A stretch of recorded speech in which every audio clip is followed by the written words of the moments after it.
Well, we'll just start. It's 6:30. And for the record, we've got all members of the council present, with the exception of Clock, and our prayers are with his family as his dad passed away this afternoon. So we'll say more about that when we do our regular session with a moment of silence, but just keep that, and that's an excused absence, of course. All right, so what we'll do is we'll go over the work session agenda, pick up the items from the regular session, and there's a couple changes, recommendations anyway. One is, and we'll have a discussion about it, but it's going to be to add to the consent agenda foundation repairs to the warehouse building that we own, literally just across the street here or over in the park. A rather decent sized hole has materialized underneath the foundation, and we don't want that to create problems with that building. So I can have Billy explain that. We might as well go over it while we're talking about it. So yeah, basically what we have is it's somewhat like a sinkhole that's developed underneath the concrete slab and the asphalt underneath at this particular building. We had contractors come out, 3 contractors take a look, and it's got a void underneath it. We seem to think that water off of the drive has pretty much washed out underneath the concrete slab itself, and there's a space. One afternoon I went over and I actually saw a couple of cats come out, so it's a pretty interesting little void, but nevertheless. Dorothy wants them. We'll catch them and we'll hold on to them for you. But I'm a plant lover, thank you very much. But yeah, we definitely need to get that taken care of as quickly as possible. and he does have 3 price quotes, and the ones he's going to recommend is 6,300. Yeah, 6,000. Got a catchy little name. Lift up or something. So is that the only building that's compromised over there? yeah, it's all one building in that Yeah, warehouse section. It's right next to the other It is, restaurant. but on this one, yes, and it's in the middle of the building. Uh-huh. Kind of like if you went through the middle door, it's right there where you stand. Yeah. I don't know, probably 5-6 feet of challenged area, certainly underneath it, under 6.8 feet 6.8 feet. of concrete.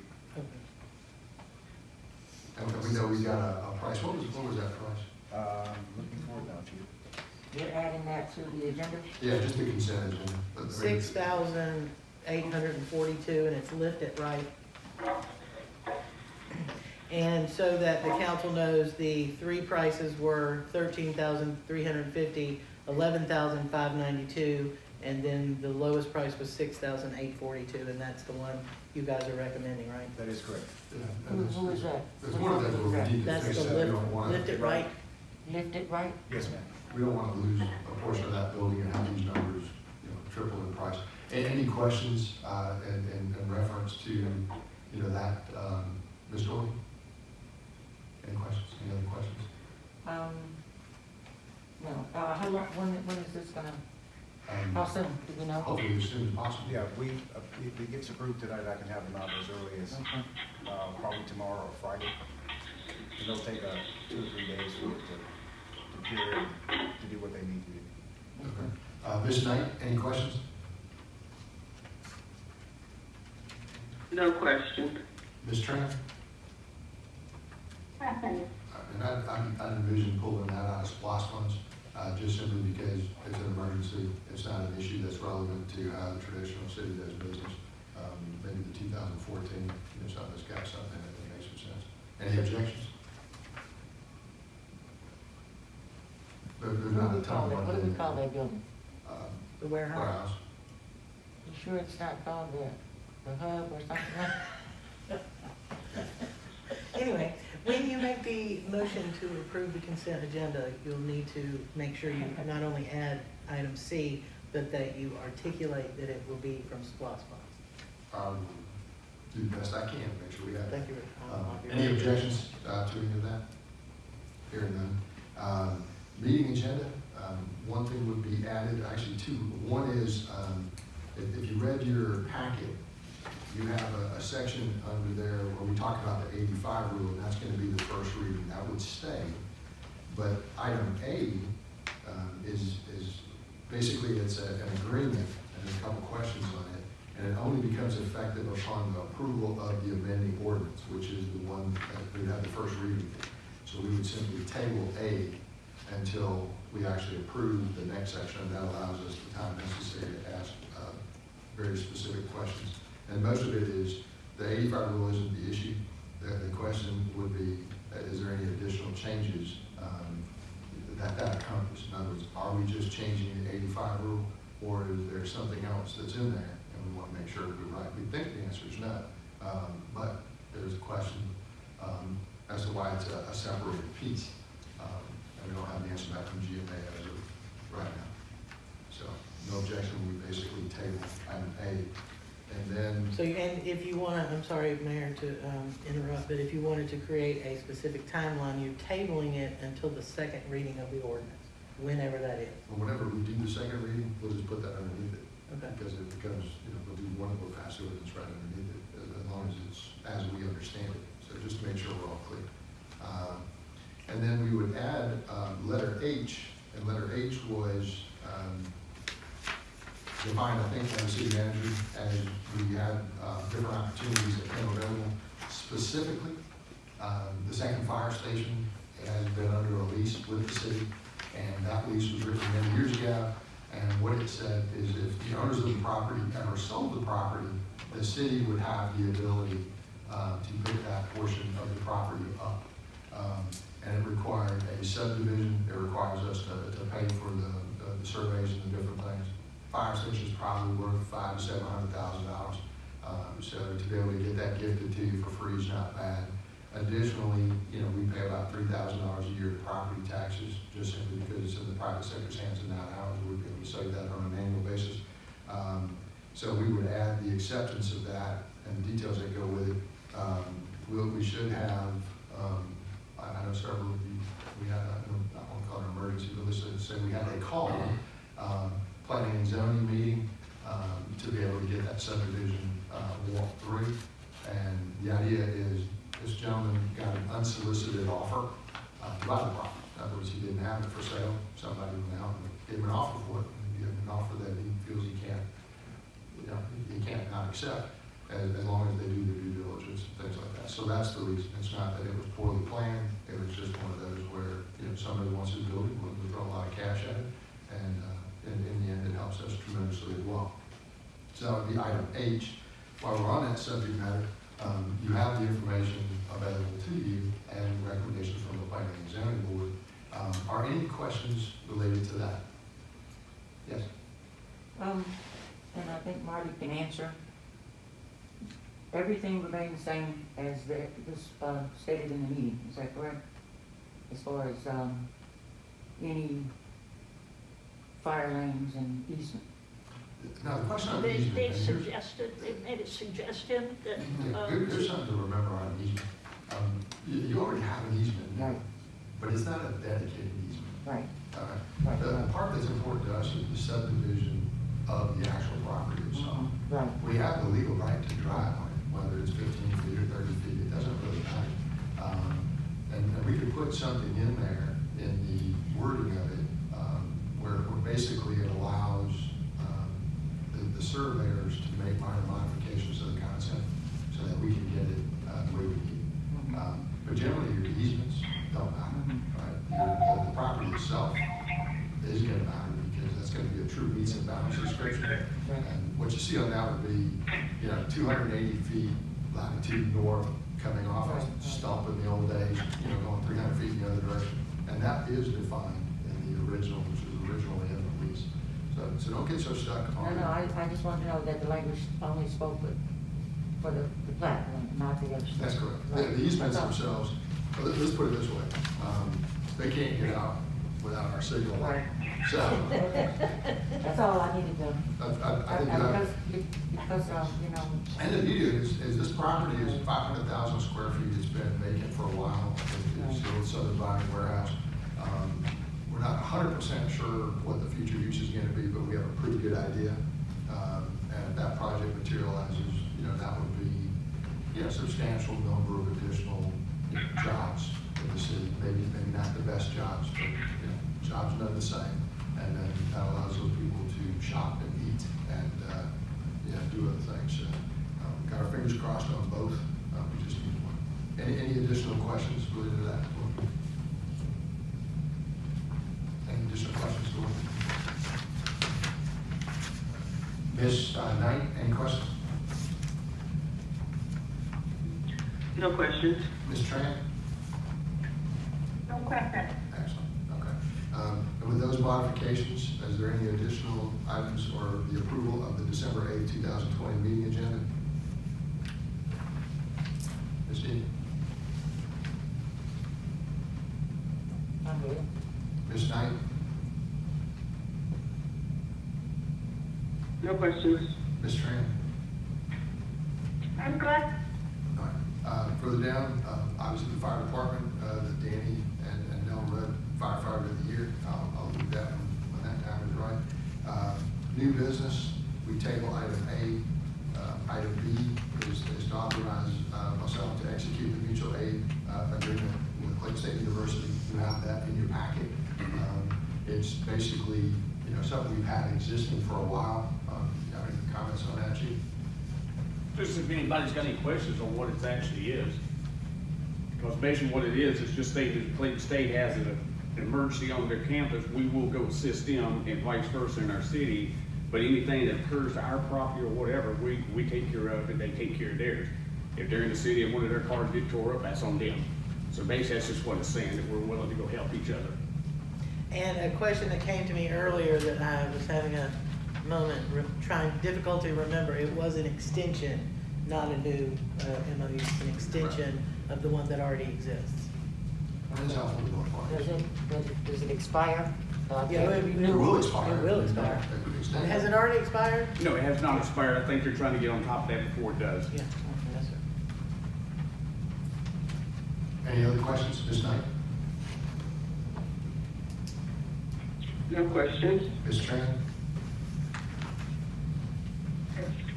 All right. Item C is referencing Travis Pruitt and Associates to update the official traffic control map.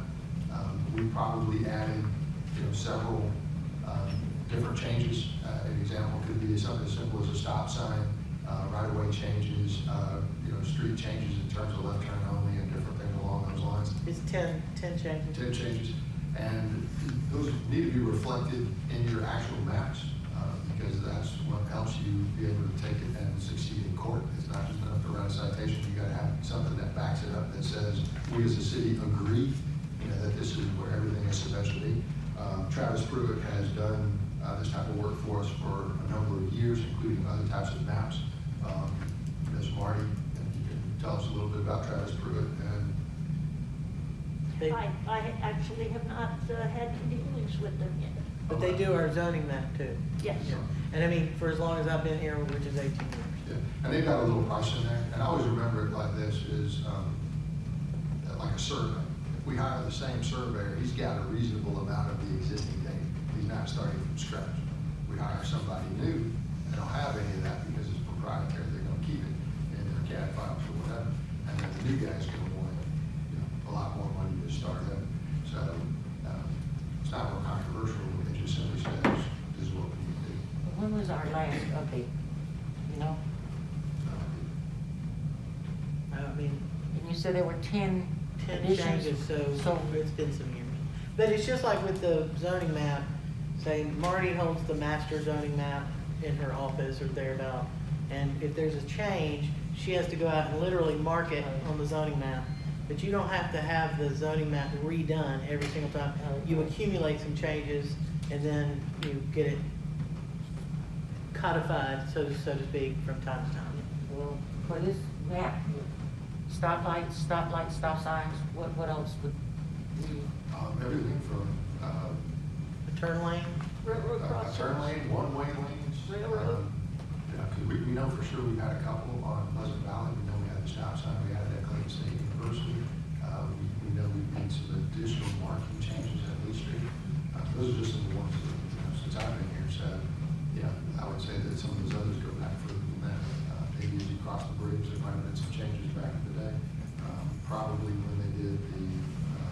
changes to 54, you know, right there in front of the tourist center, depending on how far back that goes. And even when they, like, more recently, if you come off exit 233, you know, they striped a different way, Yeah, okay. different lanes, so that would have to be included, so, Mhm. And the John Roberts. yeah, the John Roberts. Okay. Any additional questions? Ms. Knight? No questions. Ms. Tran? Item D, that's a subdivision of a piece of property that was owned by Federated, i.e. Macy's, located at 1500 South Lake Circle.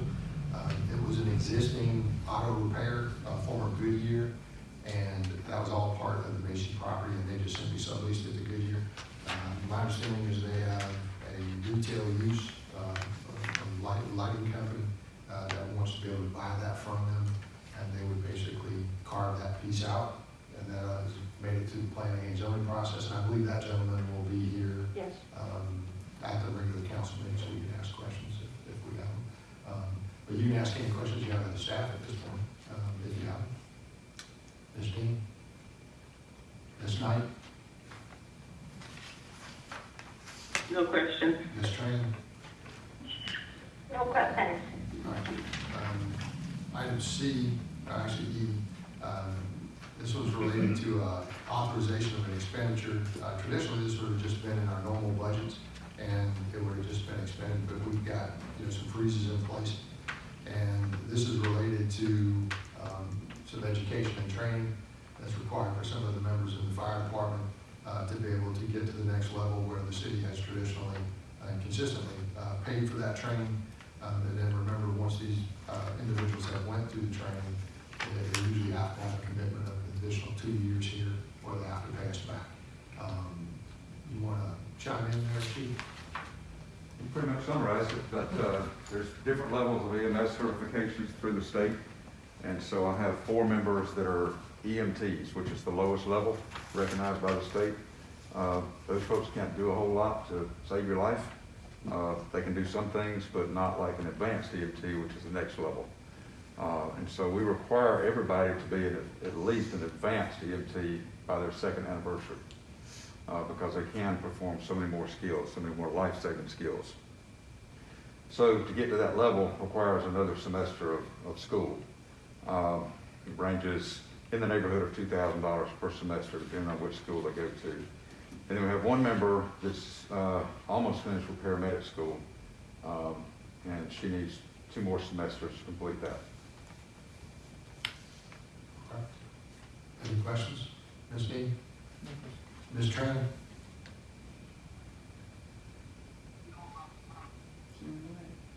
Ms. Knight?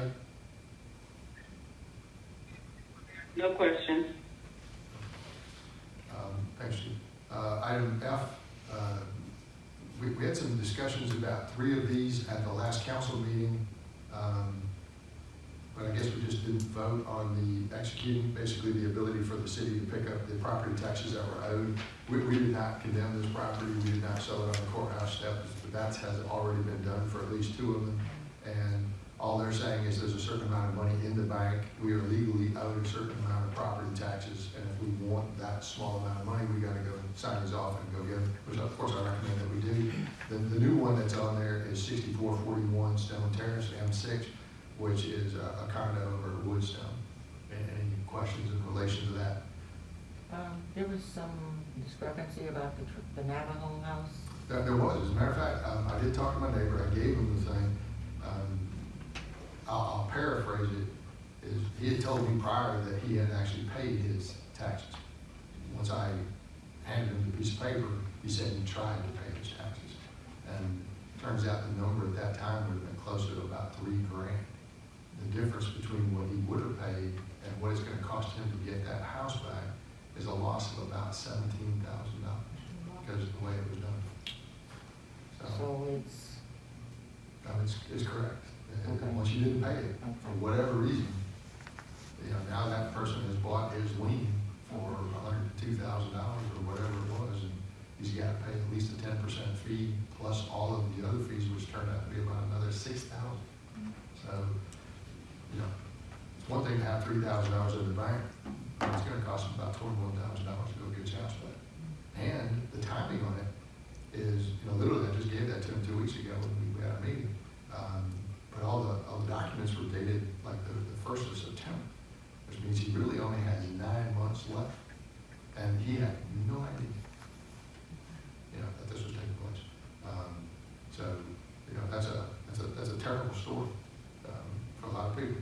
And they're not, his mom, to just complicate the issue, let's throw one more in there. His mom's name is still on the house, and it was his mom's house, she passed. So not only do they have to do all of that, but to even get the proper signatures, he's got to go through the probate court process to figure out which signatures are even valid to be able to get him out of the mess to sign for her. So I definitely recommended a real estate attorney, not me personally as, you know, a particular recommendation. He needs a good real estate attorney, or he's going to be sitting on the front of that steps. Especially if she didn't have a in 9 will. months. I'm sorry? If she didn't have a will. I didn't ask you that Yeah, question. if she didn't have a will, that's, well, that's. There was more than one family member, I do know that. So, and there was actually three names on the house. Yeah. And like I said, he was thankful to get the information, but wow, that's not a pleasant conversation you want to have with anybody. So, And so if I may, Mayor, the newest one, the Stone Terrace property, is not as far along in the process. So when you make the motion, for the will of the council, we would ask that you say, execute the release and indemnification or any related documents to these 3 addresses. Any other questions on that item? Ms. Steve? Ms. Tran?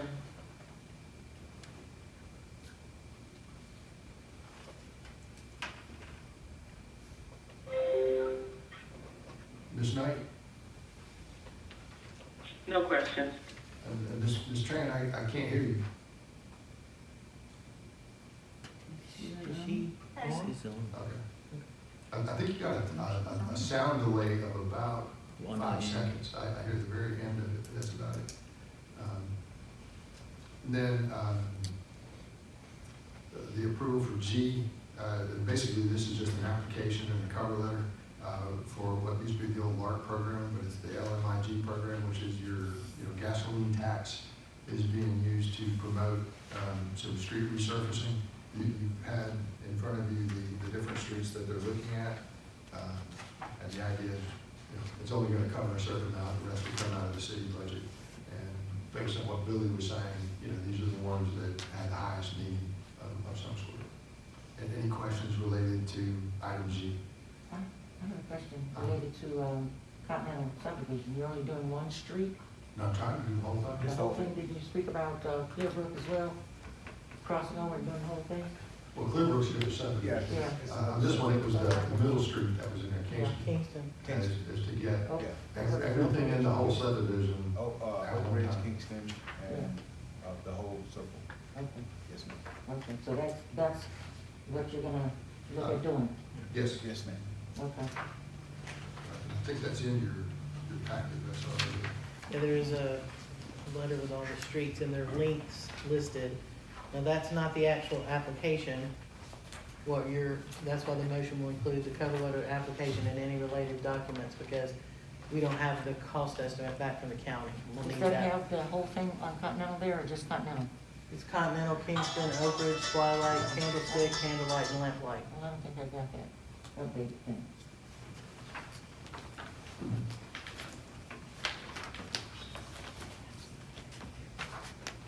Does everybody else have a copy?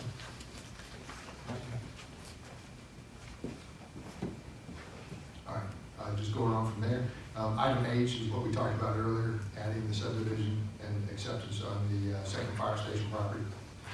Ordinances and resolutions, second reading related to the flood damage and prevention and post-construction stormwater management. We had the individuals here from Lake County Water Authority a couple weeks ago, and this is just finalizing that ordinance.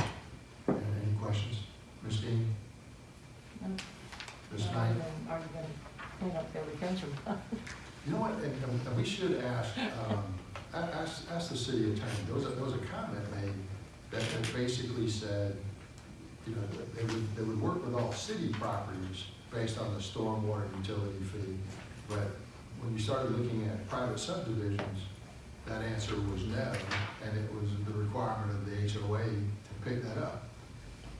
I'm not sure that that's correct, because if they're paying a stormwater fee, which every city has, and every utility has, and every citizen has on their house, I don't see how you say, well, you're collecting my money, but you're not gonna do what you said you were gonna do. So I think they might be making that as a statement, but I'd like legal counsel to tell me whether they think that's true or not. Otherwise, let's say at some point, you know, Center Park, which is obviously one that we're talking about having issues, let's just say they don't maintain it, somebody's gotta clean it. I mean, obviously, those folks would wanna come and say, well, I'm not paying my stormwater retention fee. And then their HOA would have to hire an attorney, ask all these crazy questions, and we can do it for them, and, you know, publish the answer for everybody. Saves everybody a little bit of time. Plus, then we know for sure whether they're accurate. Yeah. And I got a feeling my memory isn't great, but I got a feeling when they sold that to you, the idea was that was part of it. That's what you're paying the fee for. Otherwise, you're paying the fee for what? Don't know. You know. So that might save somebody some mental anguish at some point in the future. Any other questions? Ms. Knight? No question. Ms. Tran? No question. All right, item B, second reading of an ordinance basically on domestic animals, trying to provide us some control. Any questions? Ms. Knight? No question. Ms. Tran?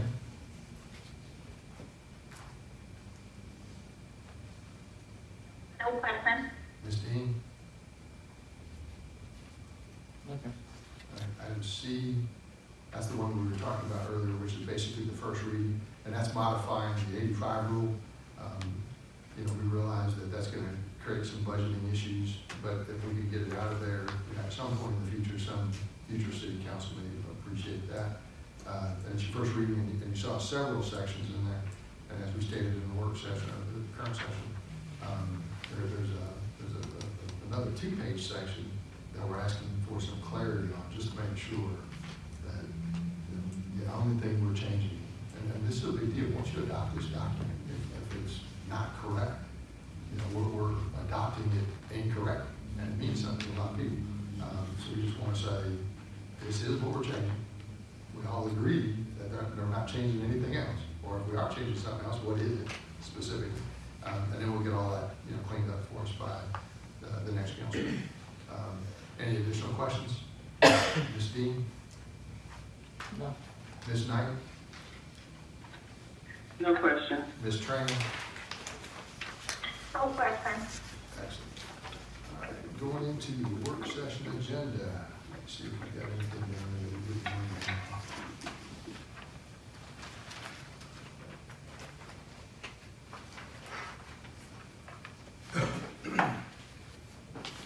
All right, conference center. Do we have your financials of anything? I've got you down here.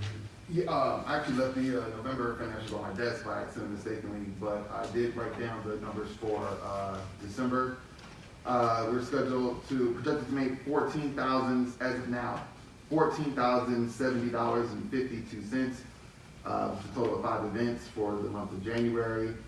My focus has primarily been on January and February of 2021. March through December of 2021 were pretty great. That's just going to build from there. But I did want to bring up a few things in terms of what's happening at the Morrow Center right now. Very interesting. The Senate races that are happening here in Georgia have brought a lot of attention to us at the Morrow Center and the city of Morrow. For the last week and a half, I've been on the phone with the Trump campaign, the NRA, the Georgia Democratic Committee, Turning Point, which is a conservative organization, and an organization called More Than a Vote, which I found out is owned by LeBron James. We have booked the NRA. They're going to be having a meeting next Wednesday. We're about this close to booking Turning Point, and the only one that's even somewhat I think might go through would be the Georgia Democratic Committee. They want to do a Falcons watch party or something outside in the parking lot at the Morrow Center. So though whatever's happening is bringing a lot of attention to the Morrow Center. So that's fantastic. So we're We'll trying take to it. definitely take advantage of that. If they're spending $300 million, we can get it. Exactly. Like I said, the NRA is next Wednesday, the 16th. The turning point is, and the Warnock campaign. They want to do a watch party at the Morrow Center on January 5th, obviously. So we'll see how that all turns out. A couple other things, our intern from Clayton State, her last day was on Monday, so we really appreciate her. I have another interview tomorrow with another candidate for a graphic design intern from Clayton State as well. And our next intern for social media content begins in January, the second week of January. We are working on a delegation from Dubai, from the United Arab Emirates. This is probably one of the longest conversations I've ever had. It's like the last 2 weeks of conversation. But those guys are very serious. It's a lot of money. It's a 4-day event in March. It's from an organization called Conrad LLC, which is from the Conrad Hotel in Dubai. And they're bringing 40 delegates, investors over from Dubai, and they want to have a big private conference. Their main concerns are accommodations and safety, and of course the building. So they love the building. But now, of course, they wanted it all in one place, but I'm trying to convince them to come to the Morrow Center. They want escorted security, so I've been talking to my seller and Sylvia about that. So we'll see how it all pans out. I should know something more by the next time I see you guys at council. But fingers crossed we'll book that because it's a very nice piece of business. Small parties versus big parties. We haven't really gotten a call or email or had anyone reach out for anything over 150 people in about the last 2 weeks. So we're seeing that kind of curve devolve. Right before I came here, there was an email from the website from Facebook, and there's a 350 party for New Year's Eve because no one else is available, no one else is going to do it. And the Georgia National Convention Center just simply costs too much according to their email. So we should probably be looking at that. But we are seeing that little curve, with the new, of course, aligning with the news cycles, the COVID numbers, we're seeing how that ebbs and flows in terms of our business coming in. Something I've been watching all year long. Let's see, what else do we have here? That's it for that. But if you guys want to talk about the Facebook ad. I do. A couple weeks ago, maybe going back just a little further, we had discussions about, maybe another ad by dealing with digital, and then the question would be, what is that? And what do you have in mind? Sure, another $4,800, so about $800, it is $800 a month for a 6-month maximum, focusing strictly Facebook and Instagram, of course with the objectives being views, engagement, and lead generation. We will be sticking a Facebook pixel on our website, another one to go with this ad set. But if anyone doesn't know what Facebook pixels are, it's a really great tool. It allows you to track business, to track conversions, understand where your leads are coming from. It can remarket your business. Anyone that's interacted with your website, it can remarket to those people if they've even crossed it or seen it on Google. So pixels are important. We'll be putting those on there. And we're looking at about an ad potential reach of 9,700,000 people in a 6-month time period. Questions? Ms. Dorothy? You just spoke French. Didn't sound right. To try to reach a broader target market. You need to speak English for me. That was all French. Ms. Knight? Has there been any ground made on finding an additional print source? I know you're speaking to social media, but are we at the point where we're only doing cultural papers and we're not doing the wider metro area in print as well? Well, we did look into some other general market and lifestyle brands, but the cost just didn't seem as valuable in terms of what the potential reach would be versus going on social.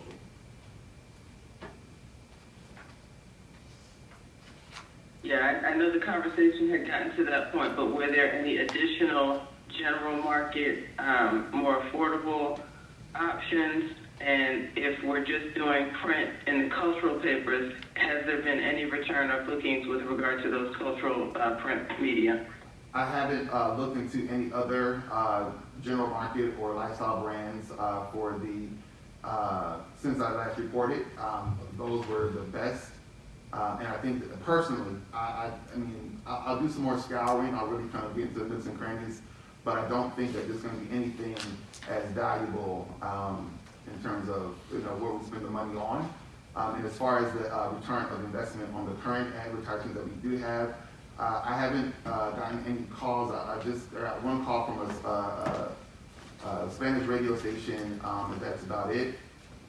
Nothing that's been coming in that says, of course we ask every person that calls, every person that puts a lead in, every person that generates anything at the Morrow Center, we ask, where did you find this? How did you find us? How did you hear about us?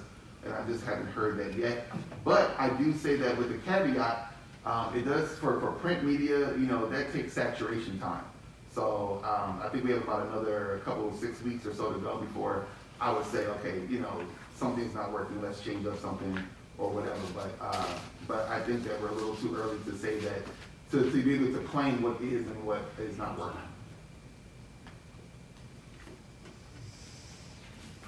All right, thank you. Just keep track. Thanks. Yes, ma'am. Ms. Tran?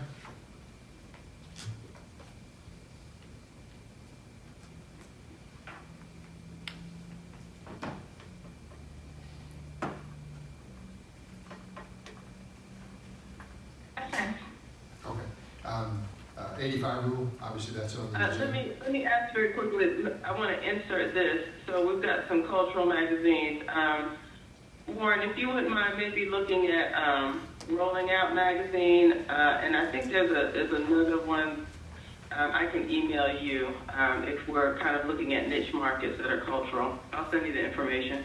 Okay, Rolling Out, I can reach out to them. I actually know a few of the owners, but yeah, we'll talk about that one. All right, 85 rule, we've got that on the agenda before that was it. URA, this one's been on here for a minute. We've had a few vacancies that are making this a little complicated to actually figure out. But the main goal is, we want to consistently ask the question, what do we have as a collective group? Housing Authority, Development Authority, River Development Authority, City of Morrow. What did we pay for it? What did we bank on it? And what did we sell it for? And that becomes critical on a number of those pieces. And we don't have that information. I mean, we have it, but we don't have it in a format that We can retrieve it. it's something like that. But it's got to be done because there's a lot of questions related to sales and authorizations and different things along those lines. Well, we do have a senior count that does start on the 21st, so that's a big step in the right direction. Sorry.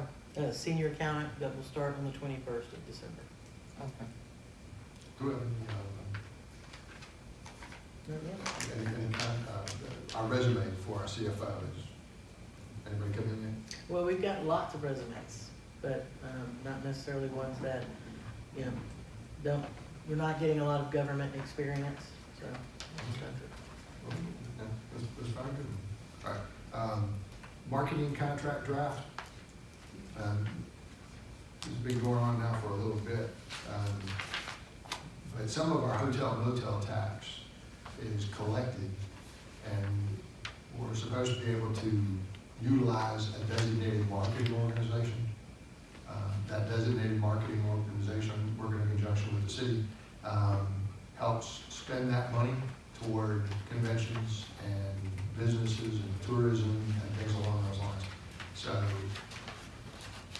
years ago, we had an MBTA. Things didn't go very well over the long haul.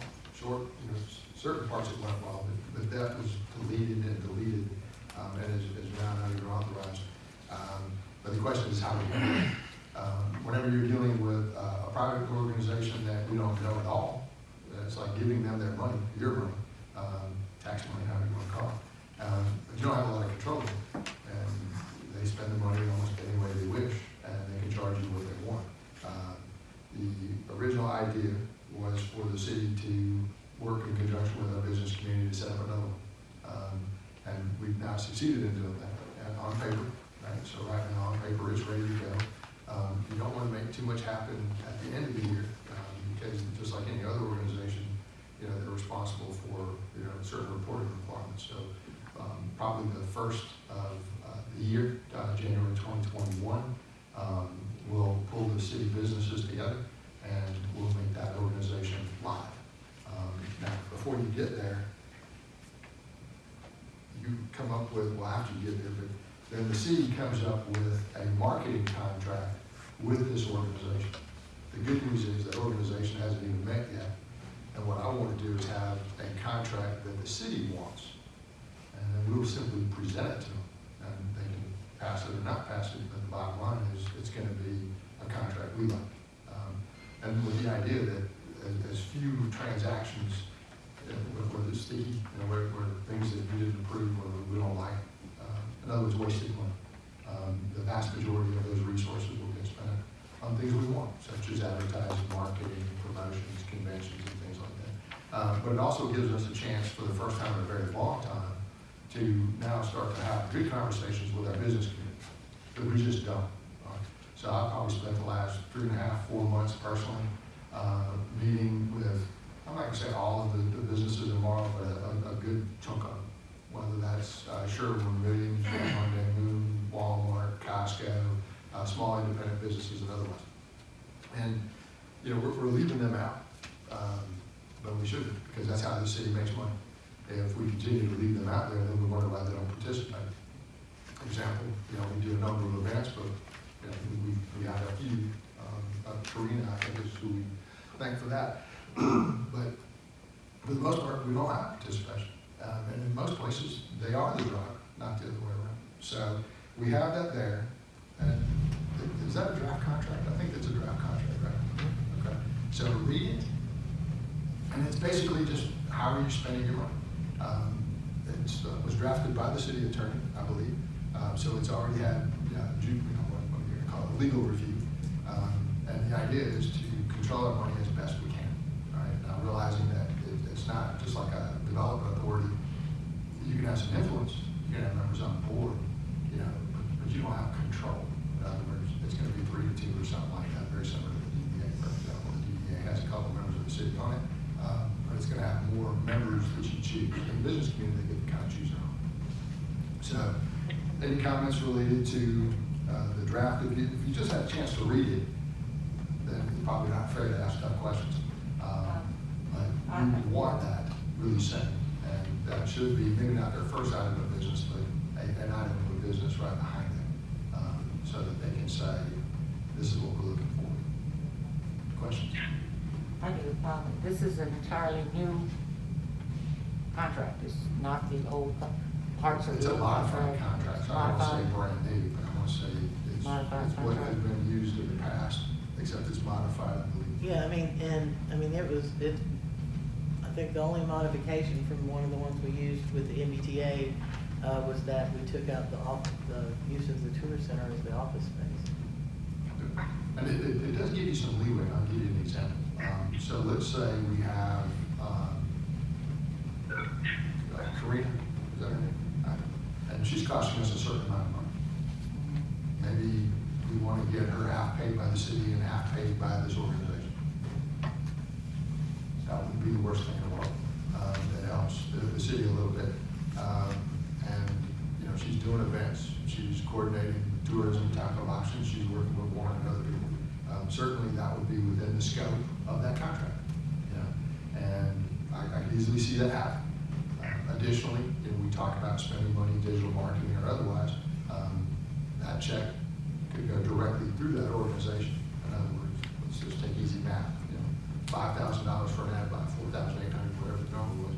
You know, we could get that turned loose from their side. I believe that's correct. You know, same ad buy. The only difference is In some cases, we can't control it, but we have to use this arm, and that's required by state law. So the city's got some funds that it's been sitting on, we need to fix that, but we need to use a little common sense when we do. So it's shared, the tax is shared equally between the city and the DMO? It's Or is it not, the Has it hotel ever motel been tax done? is a weird tax.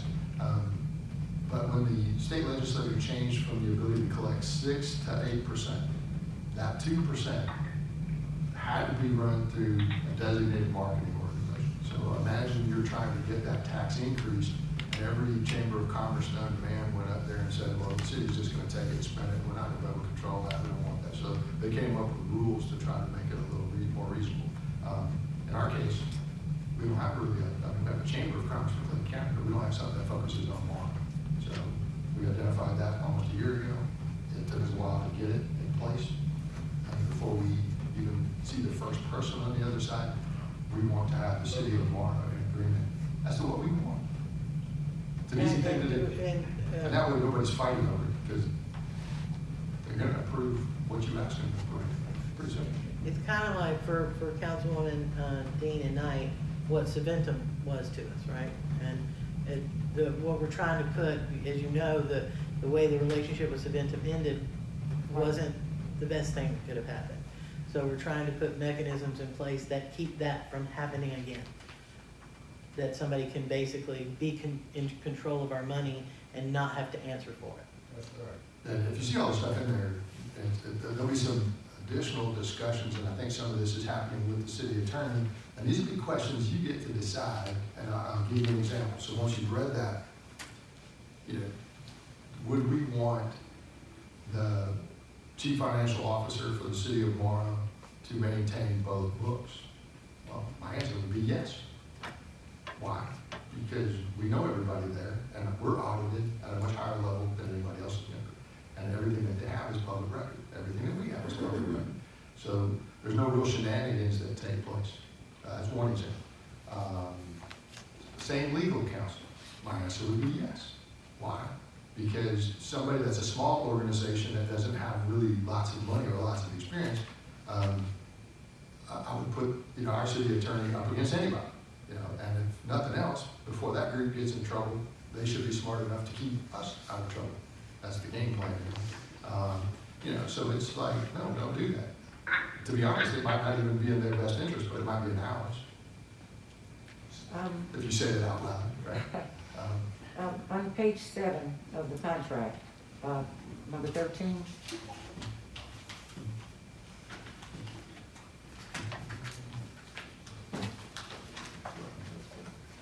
Yeah, go ahead. I've read it enough to be able to paraphrase it. Go ahead.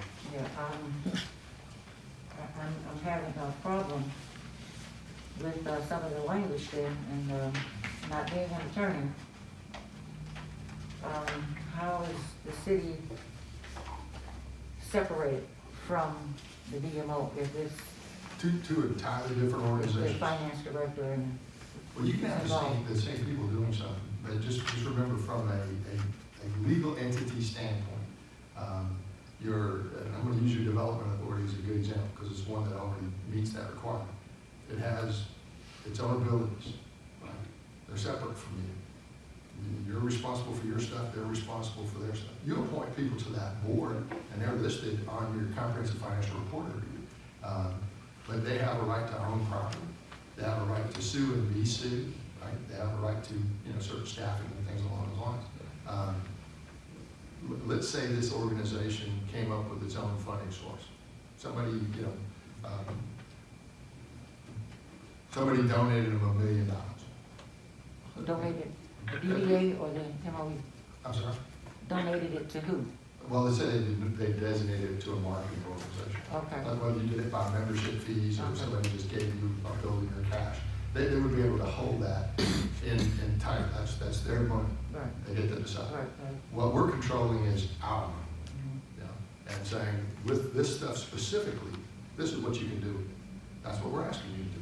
And obviously, if you accept the contract, you're agreeing to do that. That's part of the contract. And before you have a chance to point it out to me, let me point it out to you. I didn't realize that the agreement referenced the exhibit. which were the bylaws that we had to establish Right, okay. the 501c6 with. I'll make sure I email you all. Yeah, and the bylaws by themselves, are mostly related to anybody who incorporates in the city. So if me and you start a company tomorrow, 90% of those bylaws are all gonna be set up to an incorporated status as how it's listed. And you'll see it when you read it. Whether you do that one or something else, matter of fact, if you ever wanna start one, just keep that one.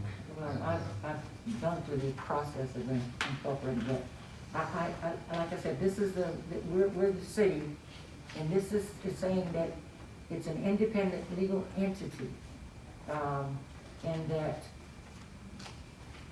in another section it says there's separate city and that DNO is two separate entities, but Correct. if we have a staff person on that board, how is it separate? The city and that board, I mean, you're separate entities. Because what if, and it says something about, they have to have their own insurance, $1 million. Absolutely. But if a city employee is on that board and they do something, are you saying the city won't get sued? For the most part, the organization itself, if they do something, probably will. But as a general rule, when you have the separations, it's what capacity are you acting in, right? So if you're claiming you're City of Morrow, you're probably gonna be City of Morrow. But if your capacity, remember, you're just a board member, right? Which is no different than a planning and zoning board member. You have to have a certain number of votes to be able to even take an action. So an individual by himself doesn't mean anything, no matter which position you're in. You have to have at least 3 votes to be able to take an action on that behalf. Does that make sense? That's what the I board hear set what you're up in saying, instruction. but something in my head. But that's the idea of, if you're looking at liability and risk, almost all of that's related to insurance. And as long as you're operating in good faith, you're in pretty good shape. And that there's no conflict of interest there. No. And the attorney set this one up. We didn't, we ran everything through legal counsel. Mostly because of the issues that had happened in the past. To avoid them, we wanted to make sure that we had something that we could stand on and that did what we needed, right? So I'd like to clarify that. So this was written by an attorney, our attorney at the time, which was a couple of years ago. It is currently being reviewed by our current attorney. I just want to make sure we understand the difference. It was drafted by the attorney for the city, but the current attorney is reviewing. Does that make sense? So you can almost be assured that paragraph A minus C, something is going to get Yeah, changed. there's going to be some changes because they're It'll be on. minor for the most part. Because when you said the other one, that would have been Fincher Hank, right? Fincher. Yeah. He better For the run. record, John Ample and Sylvia Reddick says so. No, I've tried that once before. It didn't work very well. Okay. But anyway, any additional questions? In the agreement, at the financial record by Georgia Wisconsin Record Law for Government, financial record is some of that permanent, like audit report, annual financial statement are permanent, and the rest run between from 3 to 7 years.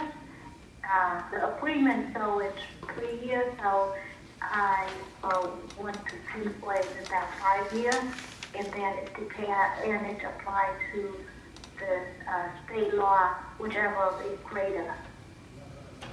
And that's one of the reasons to try to use your own financial people as well, is because then whatever we have, they have. No one has any issues with that. And I will tell you, at some point, like between now and when the first meeting were to happen, the council is going to have to agree to allow your council, Smith, Webb, Welch, Webb, and White, to serve in that capacity too.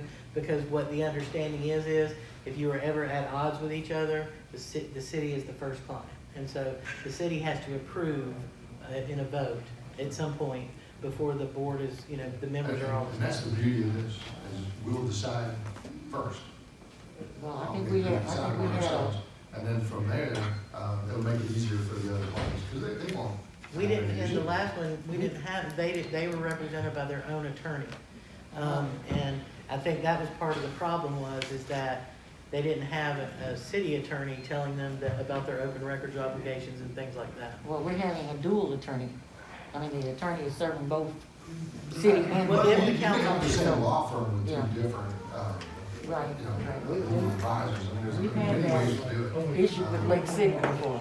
Yeah, we just, So, like I said, you know, I'm just saying. we're walking gently, we're using a lot of legal concepts to avoid, you know, future mistakes. Just good stuff, I think. Other questions, Ms. Knight?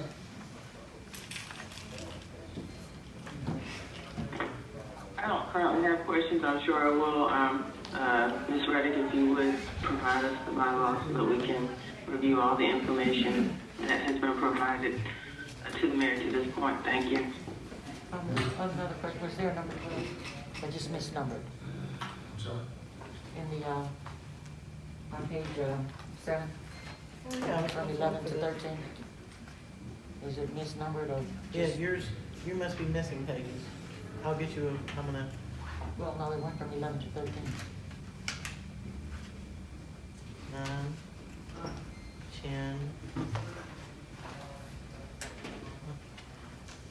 Now I'm really confused, because mine ends at 9. And you're saying you have an 11 and a 13? So I'll take a look at that afterwards. Page 7, yeah.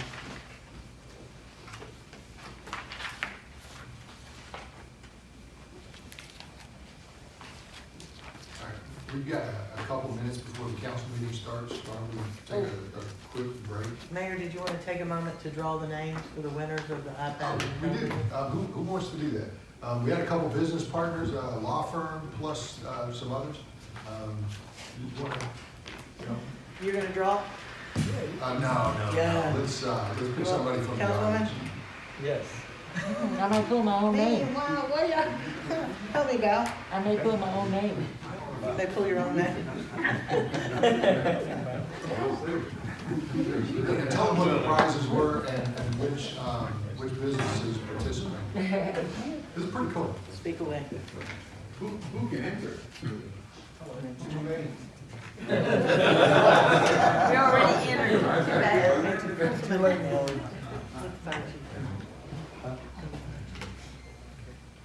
Chief Swain. Let's Why don't do you the come honor pull a of name? pool. So the first drawing is gonna be for the iPad that was sponsored by, Ethan Pham and Wynn LLC. They specialize in, law for car accident, immigration, and real estate. So, And they're a new business here. new They just business opened here, up and y'all may in know Fort Worth. Ethan serves as our associate judge. So, all right.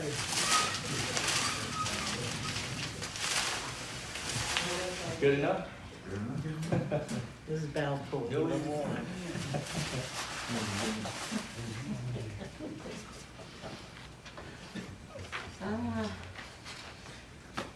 Daniela Vasquez, You can hand me that? Parcel. Is there a number or an email? Yes. Yes, okay. Oh, very good. yes. No, the police chief will choose the So name. that'll be, Ms. Vasquez has got a new iPad. Daniela Vasquez. So congratulations, and we will contact you. And Chief Mosteller, if you'll come up for the second one. And the next gift was donated by New Image Towing. Our towing company is a 58-inch Vizio television, and we appreciate their sponsorship. Ready? Born ready. Just an actually, doubtful.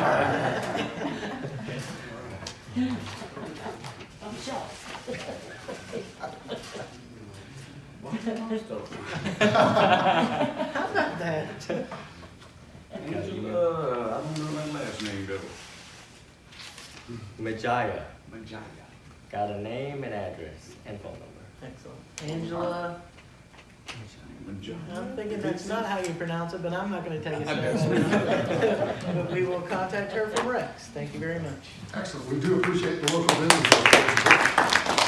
We'll take a couple minutes and get you a cup of coffee or something, and we'll start our council meeting right. We'll continue on. Probably one of the more visually exciting opportunities, I guess, is the community garden. and, you know, kind of the opportunities that we have there. And I think this is our plotted plan, so either Dorothy or, you know, Billy. I'll be more happy to speak on it. I've been working with Studio ND with regards to the. Come to the corner to make sure that everybody on remotely is hearing you, please. Right here, you can just stand at the corner if you want. Yeah. I've been working with Studio ND, developing the conceptual drawings for the garden at the Pavilion over at Reynolds Road. I've been working very closely with Councilwoman Dean and her team. We met this week, and we've actually figured out what we think is the final layout of what the garden needs to look like. Dorothy, is this true? Is this the final layout? This is the final layout. He listens. So Hey, we took the tree down. Really listens. So what I've got scheduled next is Studio ND is going to meet with me Thursday at 9 o'clock. We're going to have her to go ahead and put the last bits and pieces onto the drawing. Then we're quickly going to go into analyzing costs associated with bringing that drawing together and bringing it to life. So hopefully by the next council session, we'll have numbers pulled together with regards to cost. There was a question that somebody had showed me a picture in referencing, you're doing the elevated boxes. They were showing where another community garden had done a series of bricks around the boxes, something a little bit closer to the ground. Have you have an opinion on that one way or another? Bricks. I'll show you a picture. Apparently she doesn't like it. Yeah, if I could chime in, I would want to share the picture with everyone. If someone make me to be a presenter, so I can share the picture with everyone. She's got some pictures she's gonna share. And how would we enable that? Do we know? That's on the ground. Yeah, it is on there, that's the question. Is there a reason now? We like elevator. Why? I'm just, as a non-gardener, why? What It's does that easier, add? it's easier, you It's know, on the screen, Mayor. on It's the- on the screen. yeah. You have to, you know, get on your knees to weed and all that kind of thing with that. Whereas the raised ones, you stand up and you plant, you do everything. But that, you have to literally get on to plant. Hands all and that. knees, where Yeah. if it's up, you're just leaning over. Yeah. Did you understand that, Van? I feel that, but how about every year when you need to till the soil? I do some gardening, and every year you have to prepare your soil before you plant something. With the flat closer to the ground would be easier. And I'm just thinking about cost effective, easier to maintain versus the wooden bar, raised wooden box. Just the idea. So with the brick, one we set, it's all done, it's not going to be rotten. And also every year when you need to till your soil, you don't have to get on Yeah, we've had no problems. We've had our planters for over 11 years now. We've not had to change them out. Just now, would probably, or next year would be the year we would do some repairs or some changing out. But most of our members are seniors, and we will have some in-ground planting spaces. Is for that gonna be those- like that flexible planter area? Is that Exactly. where you're at? And for those that have their, I think, not to cut Councilwoman Dean off, one thing that I was very impressed with was they actually have an area that will accommodate ADA participants who want to be a part of the garden program. So they've got raised boxes that are every bit of 3 feet off the ground, where a wheelchair person could actually wheel over to the box and actually work in the box from their wheelchair, which is going to be pretty interesting. It's on a paver platform that will allow the wheelchair to spin around. It's got all the ADA requirements as far as spacing for the boxes, so that's going to be pretty interesting. The other thing is one of the facets that Councilwoman Dean and the team wanted to have and to play with the boxes was to make sure we had adequate spacing between the boxes that would allow mowers to get Wheelbarrow. through, and you've got paths, and you can turn Wheelbarrow. around. Wheelbarrow. And you can actually push a wheelbarrow through. That was very important. The wheelbarrow was very important. Yes, it really is. And so we seem to think that we hit that one on the head, the nail on the head with the hammer too. So. Did you see the section, Van, where she talked about flexible plant area 3? Yeah, I see that. Could I ask, what is the purpose of the fence? I haven't the fence, I like the look, but what is the purpose for the fence? For deer, I think that, we had this discussion first. Yeah, the fence. Good question. What is the purpose of the fence? The fence is needed because we have some pretty good sized deer that we had a 4-foot fence, and they would clear the creek and the fence all at the same time. So, And two-legged. yeah, there's creatures. some two-legged creatures. So the fence is needed so that we can slow down creatures from going over the fence and getting into the garden. Yeah. And when I see How the far is the fence? Ma'am, 8 feet. 8 How feet, far is the fence? 8 feet. It'll be 8 feet of chain link well, we're discussing that now. I've had some conversations with the city manager. She's got some ideas. We've got some ideas. I'd love to be able to incorporate some type of decorative fencing around a portion of the pavilion and the front of the garden itself. And along the creek bed there, maybe chain link fence with some type of slatting in it that really is very decorative and kind of hides the creek bed. We don't want your plants feeling like they're in prison. No. We're by the creek and you have little other things. If the fence isn't, closed in, we get other kind of No, critters. yeah, I we're think not. what you're talking about Rabbits is and all that. Okay. vinyl coated black chain link fence in the areas that don't matter, Yep. which is gonna be Yeah, that's along the beautiful. existing dog park along the creek side coming around. On the parts that are visually, accessible to the other parts of the buildings over there, that's up for a design. It's not that it won't be functional, we just want it to be, functional and not look like, a prison.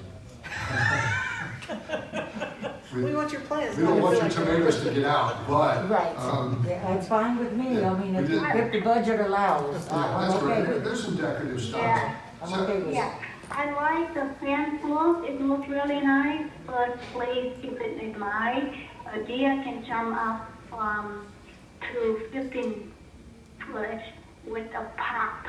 So whatever we decide, if we want to build a fence to prevent that purpose, for that purpose, make sure it become effective. Because if we build it not high enough, we're not going to be able to stop the deer. Is there something that attracts deer? So if we put it in your particular box, then it's only gonna be one channel. We're gonna have So to, Being mean now. yeah, we're gonna have to I solicit, thought people listened. solicit the help of. Let's ask you a couple other questions. Okay, so I see the storage shed in the back, I see the compost area that we talked about earlier. Is that just a little small deck right there with basically some ADA accessibility to get to the tools? Is that just a little walking section? Am I missing that? The very front of the pavilion area right there. Very front of the storage shed. It looks like a little deck. That's taken out. That's taken out, we took that out. Okay, so now basically. No, we're the gonna storage shed's flip- just on the ground? Yes, sir, we're gonna flip the shed, and we're Okay. gonna have a ramp to get into the front door of the shed, but that's the extent of it. We're Okay, gonna have that's a- it. And then, what I see is the crosshatch section there, is that brick pavement? Yes, sir. Okay. And then we're using the pavilion, that says new concrete floor, okay. That's keeping the little barbecue pit we talked about. Keeping the little barbecue. And then this is where we get to do some, what do they call that? Vegetable sales and different things like Market, that. like a market? Yeah, like a farmer's market, per se. You're selling your stuff. Not in the, inside of the garden. This would be your pavilion. Underneath, Somebody wants near to the sell pavilion. some stuff. Where we've got the grill right now. Yeah, well, we don't want people coming in and picking and Well, touching. I mean, imagine It could this. be outside. Let's say it's getting to be close to Halloween. And the gardeners say, hey, you know what? If we sold pumpkins and, out of the pavilion, we're gonna get somebody to deliver pumpkins. It's not using it necessarily, it's using it in concert with like the gardeners. So I don't, Well, that's open to the public, so how do you police I the think the public from event would be going, open walking to the through, public, you it know? wouldn't That's be what I'm long saying. term. yeah, I mean, the event might be open to the public for an afternoon for 4 hours or whatever, but y'all might be the ones there managing it. I mean, just like, I don't know, I'm just trying to think of It would things. still be a controlled environment. Yeah, for the most thank part. you, Billy, that's what I meant. We're very protective when it comes to our vegetables. We don't want people touching our stuff and, you know, they can be on the outside, but not in there because, you know, people have their children and kids will go over and pluck your flowers off your tomatoes and all of that, you know. I mean, I understand what you're saying, but like in the open area in front of the building there, I mean, that's okay to have it in there, but not inside of the garden. I'm adamantly opposed to that, inside of the garden. And I will stand adamantly opposed to inside the garden. And I'm trying to think. I'm sure there's almost 30 other seniors that will agree. They do not want public around their vegetables, that's the reason for the fence. Well, I thought the fence because of the deer, not the boat. No, the two-legged deer too. Because we have problems, you know, with people coming in and, you know, they work hard to and they have pride, take pride in their, you know, beds and everything. So we don't mind the public, you know, doing something like that, but not within the garden itself because that defeats the purpose of having a garden when we have to share it with the public. How much space is in that drop-off section right there where it says 4? That little grass section? You want my copy, though? Yes, ma'am. I mean, it looks like about half of what's available inside the pavilion itself, right? I mean, that's a big pavilion. It says 4. Because I see two things, where you see the existing dog park with the circle, is the Yes, sir. end of the areas where they're parking, is that, what's in front of that? Is that grass? It's grass right now. And is that chain link and then grass for the dog park, or is that grass and then the circle becomes the chain link for the dog park? The circle is, the circle itself is the dog park. There's what really happens is the chain link fence to the dog park will butt right up against the fence where that number 4 is right now. Correct. What I'm looking at is that additional grass area. In other words, let's assume that we do want to do a little bit of a farmer's market there, and we don't want the two-legged creatures creating problems. There's a boatload of property over there. Oh, So it just simply says, in addition to, rather than replacement of, you know, we just go in there and we just create something else out in that corner. Like another pavilion or just a space? What, you know, that's a really good question, but I wouldn't say another pavilion as it sits. But you know how they've got those little carts where you know, like you see in, you know, the movies where they got the vegetables on a little cart or something like that. Like a little cart with its own little awning? You know, for the most part, you know, if rain and inclement weather create problems, you know, it's not like it's gonna hurt your vegetables. Well, usually, if I may, people that, the farmer's market, they have their own tents and tables. So if we're gonna have it, you know, I'd like to open it up to the community to be able to bring homegrown vegetables and crafts and things like that to it. And I agree think the with that. parking lot is an awesome One space. good point though, and we were having a conversation today, and if you don't control a certain thing, and, you know, let's say that John's selling corn, you know, and my standards are pretty low, you know, next thing you know, I could be sitting out there, you know, with, you know, some old used tables, you know, some tarp, and it's just not gonna have a good look and not a good feel, right?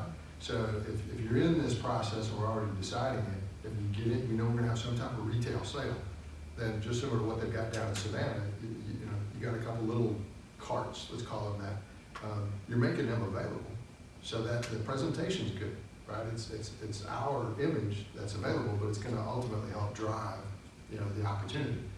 Otherwise, you know, you end up with something that looks more like a flea market out there, and I'm not sure that's gonna add value.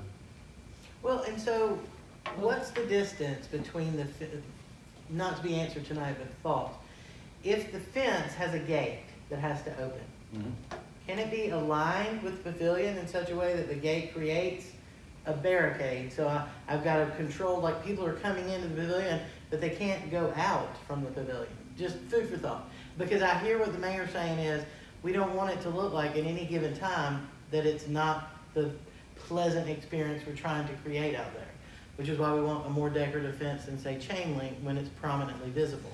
So I just think that this is something, and I hear what you're saying about the protection from all beasts, great and small, but is there, I mean, what can be the balance? And one example, because you're really just concerned about the garden, if we're just cutting right Well, to the chase. not really, I mean, you know, some years now, that was, I think, the reason for the purchase of that property, so it could become a hub, you know. I agree with you, And- but this, right now you see that the chain link fence wraps around the brick pavers. So, and the part you're mostly concerned with is the area inside the red section, correct? I'm just thinking about maybe moving where the location of the fence is, so that it still serves your purpose, but it ultimately allows the purpose of the park. So, right now, we have the chain link fence on this side of the brick pavers. If we move the chain link fence to some degree to the other side of the brick pavers, and then wrap the back side of the pavilion, I think it serves the purpose, doesn't it? Let me give you what you're looking for. So it takes the pavilion and puts it outside the fence. Is that what you're saying, Mayor? I'm sorry, I don't have. This is where you just start grabbing something and you go, Starts here. Yeah, I think. see right in here, so what if, and I'm just paraphrasing this, it doesn't have to be like this, I'm just saying, something along those lines. Then this becomes open, this is all still secured just the way you wanted it, and that becomes our new building. Fence is about the same.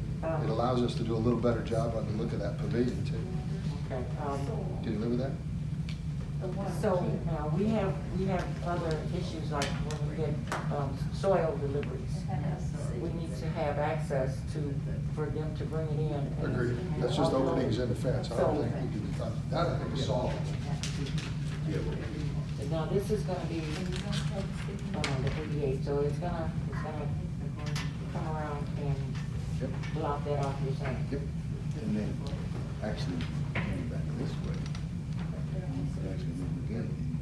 I think there's a way to make that work. Yeah. I can have her to work on a concept of what that would look like, so that you'll better understand what the mayor's thinking mention of. Because we're gonna want that part of the fence to look attractive anyway. And if we're putting the brick pavers behind the fence, and there's not a lot of access to it, there's a lot of money to really not get utilized at that level. So let me ask this, how will that pavilion be accessible to the public at all times? Because that means that there will be people I'm gonna say no. there. And the reason I say that is no different than the pavilion that's out here. Depending on what you use it for, and you might find a person or two out there, but for the most part, it only gets used when we do something with it.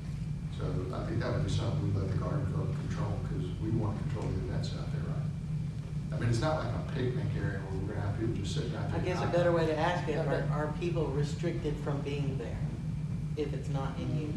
Because, you know, if they're, Well, the hard part about a fence, especially that tall, is it's not like it's readily movable. I'll tell you what you do to keep people from being there is there are no tables and chairs that stay out there. That's correct. So, Like, why would you want tables and chairs out there anyway? It's not a picnic. Well, that's what I'm saying, is don't think of it like this one where there's picnic tables and benches all the time. Yeah, It's just an empty pavilion and nobody uses it now. well, you know, we don't want homesteaders. They'll get handled differently anyway. I mean, that's a bigger. They definitely won't be there. And the only thing I would also toss into this, and because I don't see it in the design, you know, but years ago, we got into colored concrete. You know, right now, everybody goes in there and just does straight up whatever it is. Doesn't have a real solid look to it, but they can do some light shades of green, they can use some light shades of red. I don't know what the brick paper design is, but it's just a pigment they're adding to the concrete if you're pouring it. You know, I wouldn't stamp it or go anything along those lines, but I would give it some Personality. feel. Something similar to what they did out at hotel, where they actually, the concrete's a kind of perfect. Something that's fair. Yeah. I mean, I know it's out there, and it doesn't cost us, I mean, it's not that big of a section, the cost on it, when you pour it the first time, wouldn't be, I don't think, that high. So, just something that gives it a little bit of a flair, you know, and helps us a little bit. I'm not a designer. All of our vegetables will be flair. Take a deep breath. Give it some flair. Other questions in related to the design? Because from here, we want a Let me ask, budget? if we get that and get the budget and we need to, keep the members abreast of how, when they'll be able to transfer, whether they can plant where they are now come springtime or whatever, so If we we're trying can to turn get. this around, I'd like to have it built from your needs before the spring. Yeah, In other words, you Yes, know, yes, there's no reason, because we're gonna pull this out of SPOS 2021, that's what, 20 days from now? yeah, okay. So that revenue stream starts, and there's almost no way you're gonna have the budget, the planning on that. So let's assume you get some type of green light in January. There shouldn't be any reason, I mean, there's nothing on here that's super complicated. Mhm. As long as the designer gets it, and as long as we get a budget that we live with. Well, I'll meet with her on Thursday at 9 a.m. I'll have a better understanding of how long it's gonna take her to get up. You know, we got Waste Pro at 11, so just don't be out there too long. Okay. Or 10. 10. It's Thursday is an important day for us with Waste Pro. 10. On my calendar. Okay. We're gonna do a training class on where to put garbage cans back. So it's bigger than that. But anyway, any additional questions on the garden concept, Ms. Tran? No, not this month. Ms. Sorry. Knight? Ms. Knight? No questions? All right. And then just a timeline of construction, once we have an idea of that. Yes, sir. We had some discussions in the morning. Any updates on the public works type of stuff? Anything in there that made some progress? Let's see here. The new lights that we added for the poles, I talked to Ann Wilson with George Power. She says that they're about 2 weeks out before they'll start the installation of the additional lights throughout the city that we approved a while back. I think it's a total of 21 lights that we approved. That'll start up. Had a good conversation with Mark Whitley with our engineering team regarding Jester Creek. Looks like they pulled their soil samples to try to figure out what's creating some of the difficulties with getting some of the stuff completed with the path. So they're working diligently on that. The Lake Harbor Sidewalk project, I've gone out and visited with 7 of 14 households that are affected as a result of. We only ran into 1 out of the 7 that had some concerns, but it's not anything that I don't think we can work it out. I think it's just a question of. That what tree's we're- gonna be a lot cheaper than another alternative. Yes, it would be cheaper to take out 4 trees that, they're not very big, probably 3 inches in diameter around the base, so that we could get the sidewalk in. So I thought that was pretty interesting. Where's the tree? Dogwood tree. Where, what type of tree? It's I mean, I don't even know the name of the tree. It's on the, Is it crepe myrtle? No, it's It's the only one I know. Dorothy Dean is saving trees. Is it a dogwood Well, tree? I will say that it's right next to, just before you get to the stoplight in the property that belongs to the city, the very next They're house. dogwood trees? I don't even think they're dogwood trees. I think whatever they are, they got hit by the cold a while back and they're deformed and they look a total mess. And so she came out and we were having a discussion. She says, if you're gonna put a sidewalk in, I don't wanna be responsible for those trees because they would actually hang over the sidewalk. And so we got into a somewhat minor discussion that if we were to put the sidewalk in, we'd be more than happy to remove the trees if you don't want them. She says, I don't want them. If you remove them, then I'm fine with putting the sidewalk in and using the easement, so. between Meadowbrook and But so- Pleasant Valley, I think. Well, it's, yes, between Meadowbrook and Pleasant Valley, yeah. Pleasant Valley, but we have the Yeah. corner of Meadowbrook, we're on the corner, Yeah. and it's the very next house, and it's four trees that look They pretty are bad. ready. Yeah. I got the last cost proposal for the I-75 exit signs. I should be able to present something to the city manager tomorrow. I just had to reach back out to the last contractor and say, hey, listen, you know, I don't pay sales tax, so he needs to resubmit his pricing, and I should be able to get something over on that. Vegetation management is coming along pretty good. I've got two potential teams that have strong interest in wanting to go ahead and get started on the trail and paths, clearing 8 foot on both sides and cleaning that up, doing some mulching of small trees and some other stuff. And I'm very, very close to working on some other vegetation throughout the city. What I'm finding now is we have a lot of trees that are pretty close to the trail, that are in people's backyards practically. And those trees are starting to show signs of deterioration and age, and had another resident reach out to us over on Graceland Circle that said that, hey, there's a tree right next to my fence, right next to the bridge, that's rotten, that's looking like it's getting ready to fall. And so I'm keeping the city manager in the know, and we're addressing this as quickly as possible. And it'll fall on the city's property, on the pathway? No, ma'am. Oh, it won't It fall? won't. It actually, the way it's partially leaning, it's leaning towards the fence that belongs to a resident. It's a chain link fence, and so we get out there and They're we, just putting us on notice that it's our tree. yeah, they're putting us on notice that it's our tree. But we got our striping machine in, so we're gonna gear up for that. Harpenters we went over and assessed some things over there, and they're in dire need of striping. So that may be one of the first projects that we do with the striping equipment. And then I've asked the team to assess the city and prioritize from least to worst streets that need to be striped, so that we can gear up and get out there and start doing that. Sweet. Good job. Thank you. Yes, sir. So I'd like to also introduce the idea of what we talked about, a scissor lift of some kind. I mean, we're decorating, and we used to have one, it broke. We had someone try to come out and fix it, and they couldn't fix it. There was money in the budget, I think it was 2 years ago, but it was never purchased, so. Is that an exterior one, or is that one that you didn't put on the inside? That's an interior. That would be one that we can actually walk through a doorway. We could easily plug it in to a 110 outlet and juice it up. That dark space is gonna need, Yeah, Yeah, dark space, and just like. by the time we rent one over there, just to even run the wire, I mean, we're better off having one in our possession. If we can find one that would be gently used, that would be the worst thing in the world. About 5,000 to 8,000, depending on the brand or the general use of it. but I'll research it tomorrow.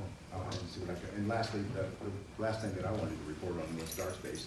Did have a good conversation with 3 electricians on costs associated with putting some lighting in the dark space up top. I should have that last quote by Friday, and I will be able to present something to the city manager that says, here's the cost associated. Does our new with that. business do that kind of thing? He could, yes, he could. I would love to enter into a conversation. Especially if he's broke and spending all that money. Yeah, I'll reach out to him. Yeah, Yeah. just to see if he wants to put his, his proposal in the pot. Because Well, if he does commercial lighting, Yeah, yeah, it may be a good way to say LED is what we gotta have. We know that, we just wanna make sure we know what it's gonna be in the end, right? Mhm. More of a exhibit space. We just wanna make sure we have the right candle power. Wall different things space. that work. raw space. the great thing about it is that, we're gonna get You don't LEDs like with exhibits? dimmers that will allow you to use some creativity. Yeah. And we could easily, now that we have an LED representative in the city, maybe I need to enter into a conversation that says, hey, what about an LED that would allow me to change colors? Oh, that'd be fun. That would be something fun that we could have in the space also. So I'll We reach out. just gotta make sure whenever we put the lighting in there, we gotta have some idea how you break that space apart. So we're using part of it, it's on, and the other part it's not, to some degree. And if he's installing in a lot of places, maybe he has some ideas to contribute as well. Well, that'd be a good, because we know Councilman Qua had good contacts in the exhibit world. We probably just need to bring those people back out and ask the right questions. If we did this, there's the lighting issue, so we don't have to do it twice. There's a restroom issue. How do we make that work? And what's the average convention size? So is it, one chunk? I can't imagine we'd do it all. But just, it's gotta have some type of. Although I do think part of the value of that space is the vastness, so if you wanted to have, almost drive cars in there, you could. So I don't know that we Well, want that. on that front part you can, because there's earth under it. On that back Oh, part. yeah. I don't know what the load structural support is. But I want the ability, because you gotta heat it and cool it and different things. So just like in the World Congress Center, if you want a small piece, 25,000, 30,000 Right, square right. feet, we can lend that to you, and we can cost effectively control it. And if you wanted 50,000 feet, well, we can do that too. So Right on. Good job. Yes, sir. All right. Bob, you want to talk about, and maybe Sylvia, you want, the presentation we got today from the UGA interns? I would be delighted to share it with you. Yeah, so we had a meeting with the UGA finale. Thanks Sylvia for setting that up a few months back when I first joined the city. So we took them for a tour around the assets that we own around the city. They learned a lot, they asked questions. They met with all the department heads, and today was their finale, the end of their program. And they learned a lot, and they presented some great stuff to us. Some of the things are already in the work that we have done, and they pushed us on it, but they didn't know that we already had it in the works, such as the coordinator we had, and different ideas that you guys are already planning, like the garden, the Reynolds Road. So it was a good experience, learning from a different culture, government career. So yeah, Is there a presentation that we'd be able to share with all the council? They They will, I mean, they they're will gonna send make it it to us, available. even a Okay. video. As a full report. Okay. Yeah, and they'll have another program running next year, coming up, another student program, so they're most likely gonna tour us again. They did not know that we had that many assets as a city, so they're very happy to see what we have. So the teacher, you're saying he might wanna use another generation of students to do maybe a different project? Yeah, Or it's implement marketing. some of the ones I like that. So, So yeah, take it to the next level, once we got into it. And New Year, Not yet. Where's the city marketing billboard concept at? Where's that? They came out with me and Billy to look at the land to survey, so now they're in the process of eventually testing the soil as well to make sure a certain place may look level. Billy found the high points where the billboard, have an opportunity to go. Still on our property, I hope. Still on our property.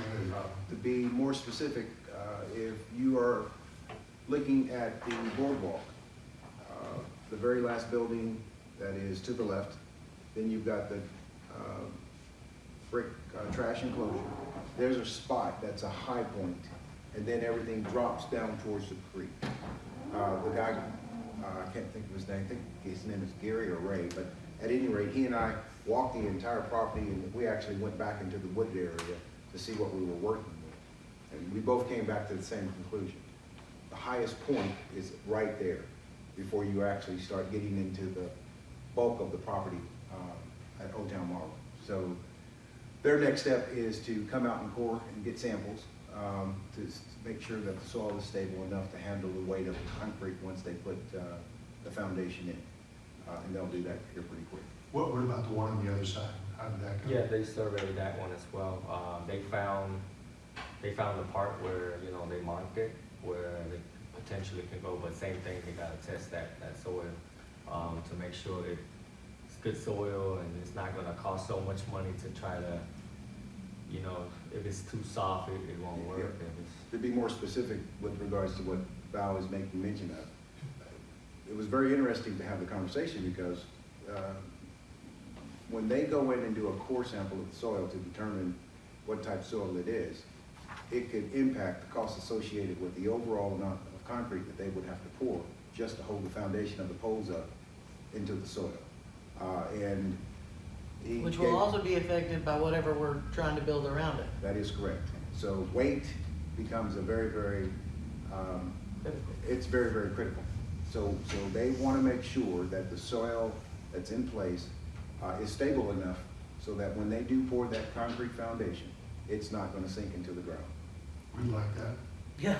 We'd love that. And this is the property that we were speaking about, that's behind, Yes, because there's really two, one on each side of I-75. mhm.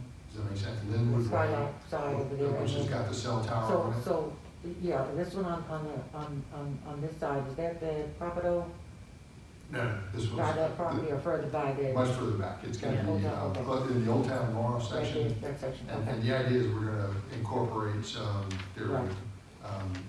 Morrow Center, projects in that. Speaking of which, on the sign that we had, that we were talking about. Yes, sir. The one that would be more toward 54, the one that's in storage somewhere, have we figured out how we're gonna get that back? I'm working with two sign companies that are coming out Friday to take a look at the sign itself. One was, a company the original company that did the install of the original sign. So they're gonna come out and we're gonna take them to the warehouse, let them look at the condition of the sign before we actually go to the site and figure out how we're gonna get it back. So we have the wheels in motion. Well, and while he's doing some type of work on it, let's see if we can incorporate the visual onto who we put on there. If that's Macy's, Harley Davidson, and Morrow Center, I assume Morrow Center at the top, right? But, you know, those are the only two down there that really, you know, you can't see them from 54, and they have no signage abilities on those other things. You know, Harley Davidson you can see from the interstate, but, you know, Macy's you cannot, but, And just, you know, the way whatever we put, we wanna make sure it's not so permanent that it costs a fortune to change it, because we don't know. well, the what panels is. would be changeable, and then when Papados came back, that's what the Okay, sign so looked that's what like. I guess what I'm saying, is you're talking about panels, not the structure itself. Well, the structure we have, so the idea is. Is the it built for is- panels? Yeah, Okay. Well, what we have in the warehouse is the actual aviation sign, the housing that actually holds the sign together, and that's about what we have right now. So what I would need to do is get into, have them come in and take a look at everything. and But see maybe how- that's what the panels slide into, we just can't see it yet, because we don't have all the pieces together. Right, we don't, so so we'll I, find out when Yeah, they do it, absolutely. just so we get an idea, but I think those are two good partners that we can work with. You know, anything we can do when you're driving up and down the road to play up your biggest brands, to let people know we still have some here to buy. You know, Yeah. that's not a bad Are we idea. still putting the exit sign Yes. back? Um, Yeah, that's part of Yeah. what Billy was Yeah. saying That's- earlier. that's what he was So talking we about still- earlier. We still can, you were saying something about the lease or the, whatever, for the property, we still can. On the railroad side. yeah, we paid $138 to the railroad to lease the property. That came They back. don't, after we apparently paid- they don't know the sign in there. Yeah, and we paid the lease. We could, yeah. So we But- still have And then he access. said he had the sign designs, and I think he had a price of like 30-some thousand. Yeah, I or had, something like that. yeah. Well, we're getting another one once they. Well, actually, I've got three prices. The third one will come in no later than tomorrow. So by the end of the day tomorrow, I'll have something to the city manager that outlines all the pricing that we got for all the signs. And, And and one of the things that this, the group, every one of these people that was in this UGA group was working on their master's degree in public administration. They all work for a government, a big government in another country. And they're having conversations about how Morrow, doesn't really exist. You've been here for a while. And the idea is not to just say you don't exist, but actually you start to put some things out there when people show up, that you can promote what you have. Static only produces a certain amount. So I realize that takes us into the next step, but if we're gonna show off what we have, we gotta be able to tell a story. And we can't tell a story and spend gazillions of dollars every day on Facebook and different things. We have more people driving by the city than are paying attention. So get them on the way to Florida, get them any way we possibly can, but that's gonna be our lifeline for a while. Right? You don't need to put a speed sign over there and slow them down. I'll talk to the chief. We have more than one way to blue light you and get you to slow down, for all the right reasons, I'm sure. Thanks, Bill. Yes, sir. And then the app, we've heard Yes. stories of the app. So good news, on Friday, the mock-up version will be live. So I'll share with you guys. And, So we'll be able to download it on our phone. yeah, Well, play with it. we'll see. We'll see. I'm he not said- sure what the mock-up version is. Yeah. well, But at least it's the first Well, if it's time. really, really bad, tell us it's late.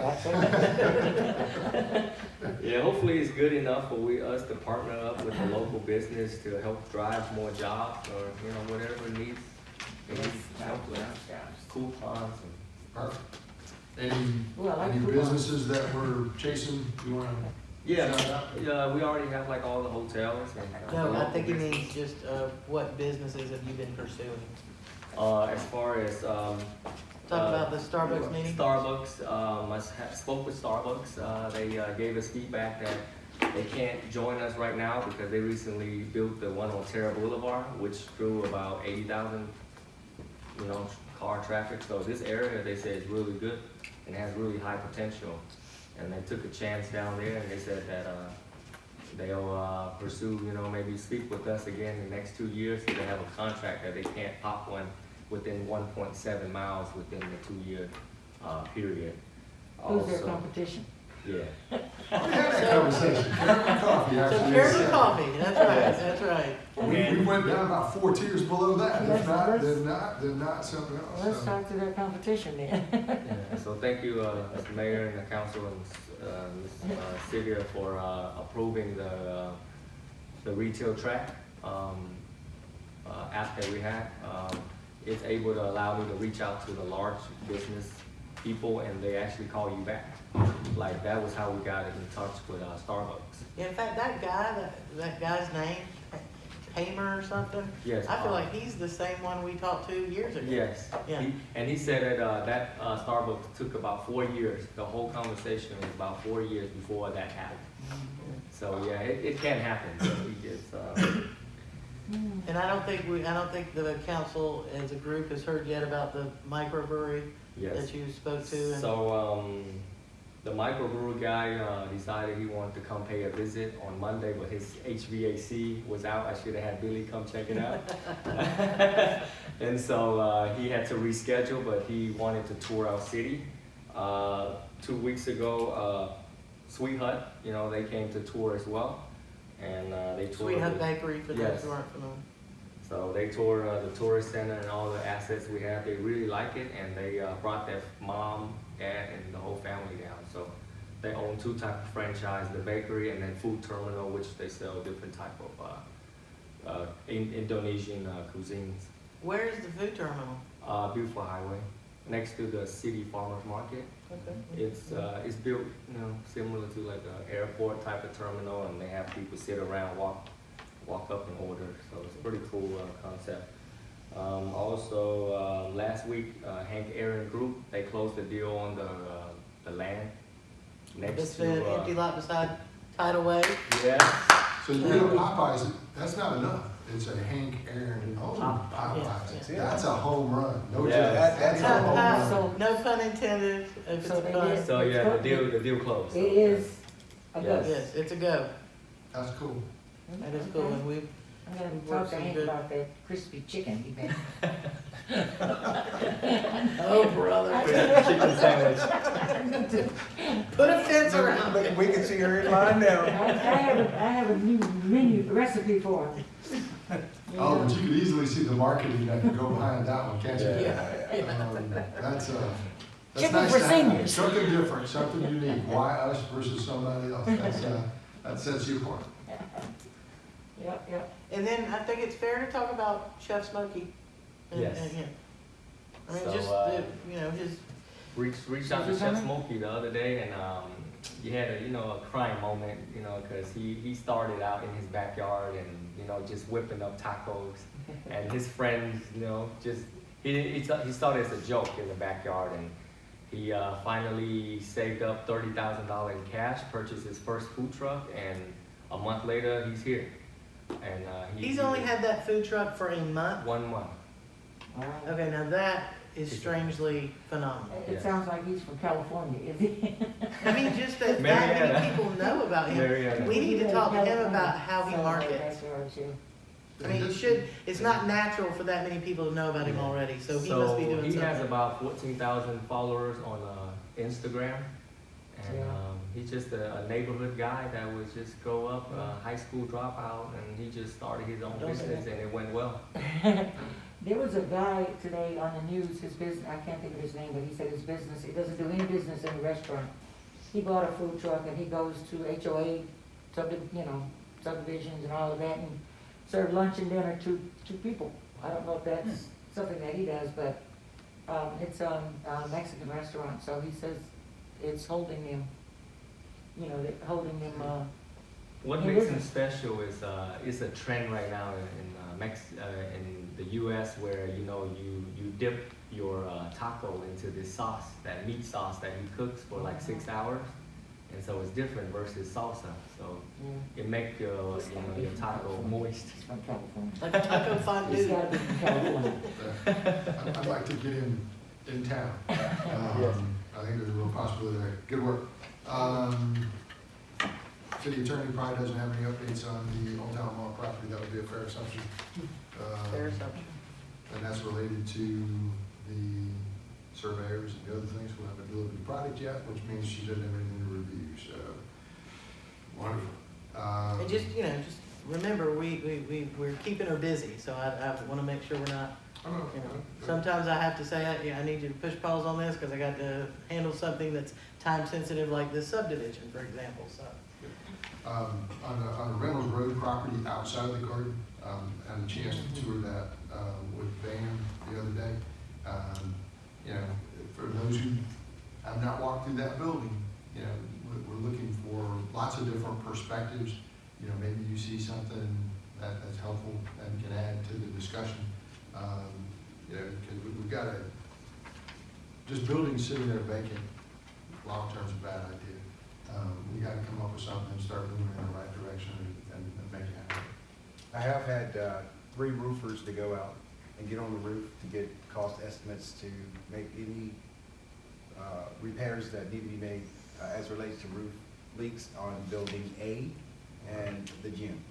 So I should be getting something back here in the next few days that I can share with the city manager. It says, here's who we think, here's the company we would like to use to get out there and make the repairs. And I've got a point. When we were out there the other night,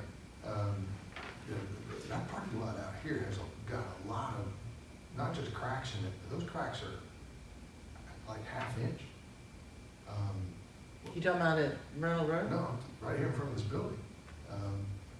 The way that works is, of course, it cracks first, separates, the water gets underneath it, destabilizes the whole thing.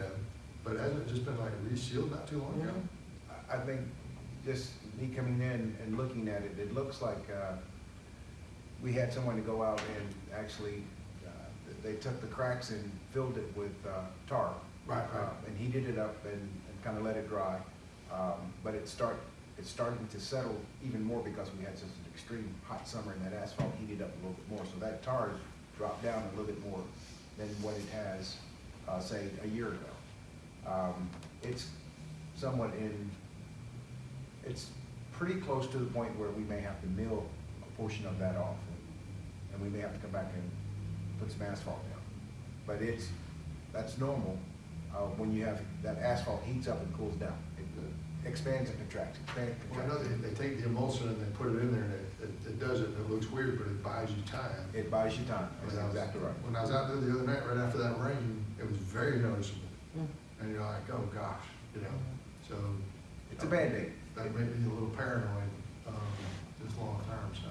I'll keep my eyes on it, and if it looks like it's starting to go south on us, I'll ring the bell extremely loud and get some pricing on that so that we can move forward in a direction. And then you'd already gotten pricing over at that Reynolds property for the parking lot, right? Yes, sir. It's, the first, Barnes striping gave me $185,900 to completely rip up, mill up all the asphalt from one end of the parking lot all the way to Reynolds Road, come back and resurface stripe, everything.